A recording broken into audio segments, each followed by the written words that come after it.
Ya, assalamualaikum warahmatullahi wabarakatuh. Pada kali ini saya akan membawakan materi kelas 12, yakni Pendidikan Agama Islam dan Budi Pekerti.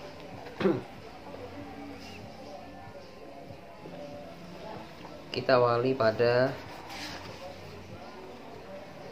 bab yang pertama, yakni semangat beribadah dan meyakini hari akhir.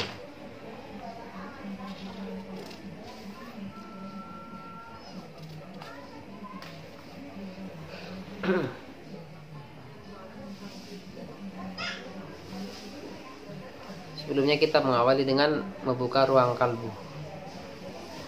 Perlukah bukti tentang adanya hari akhir atau hari kiamat?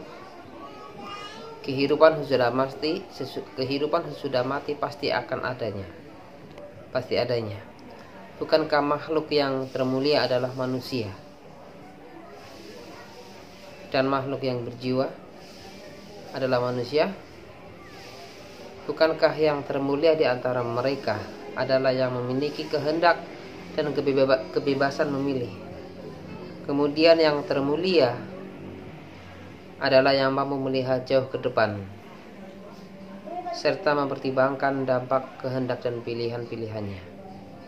Demikianlah logika kita dalam berpikir, dalam berkata. Dari sini pula jiwa manusia memulai pertanyaan-pertanyaan baru. Sudahkah manusia melihat dan merasakan akibat perbuatan-perbuatan itu?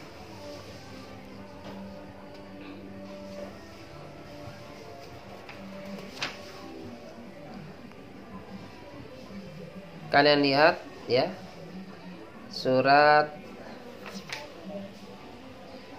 Ali Imran ayat 185. Ya, ini surat Ali Imran ayat 185. Coba perhatikan. A'udzu billahi minasyaitonir rajim. Bismillahirrahmanirrahim. Kullu nafsin dha'iqatul maut wa innama tuwaffawna ujurakum yawmal qiyamah faman zuhziha 'anil nar wa udkhilal jannata faqad faza wa mal hayatud dunya illa mata'ul ghurur. Yang artinya tiap-tiap yang bernyawa akan merasakan mati, dan sesungguhnya pada hari kiamat sajalah disempurnakan pahalamu. Barang siapa yang dijauhkan dari neraka dan dimasukkan ke dalam surga, maka sungguh ia telah beruntung. Kehidupan dunia tidak lain hanyalah kesenangan yang memperdayakan. Sebelum terjadi hari kiamat, maka semua manusia akan mengalami yang namanya kematian. Dan mati itulah proses awal kehidupan yang sesungguhnya. Sehingga ketika orang sudah meninggal, dia akan masuk ke dalam yang namanya alam barzah.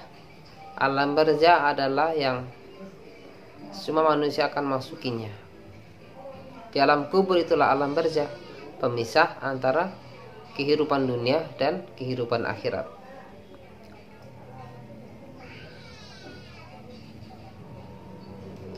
Peristiwa-peristiwa yang akan dialami setelah meninggal, ada istilah fitnah kubur, ada yang namanya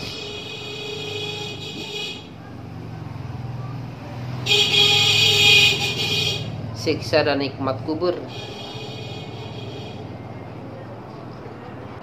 Kematian adalah kiamat sugro, ya, kiamat sugro atau kiamat kecil. Kematian itu kiamat sugro. Sehingga ketika orang sudah meninggal, dia sebenarnya sudah sampai pada kiamatnya.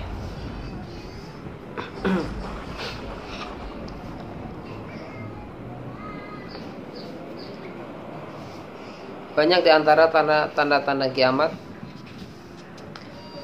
yang mungkin bahkan kita sering melihatnya atau menyaksikannya. Di antaranya banyaknya bencana, ya, seperti banjir, gunung meletus, tsunami, dan banyaknya pembunuhan atau peperangan. Itu yang merupakan tanda-tanda kiamat kecil. Dan di antaranya juga tanda-tanda kiamat kecil yang lain, banyaknya kebodohan merajalela di mana-mana. Karena semakin jauhnya umat manusia dari tuntunan agama, dari ilmu. Semakin jauhnya umat manusia dari tuntunan agama, dia malas untuk menuntut ilmu agama, menambah wawasan agama. Dia malas untuk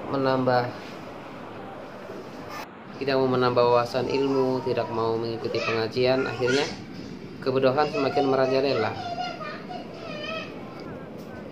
Sehingga ketika sudah banyak kebodohan, akhirnya umat manusia semakin jauh dari ilmu.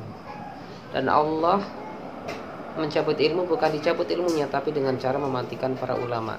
Ketika ulama sudah semakin langka, sudah banyak yang meninggal, sedikit yang membimbing umat manusia, karena ulama bagikan pelita atau cahaya.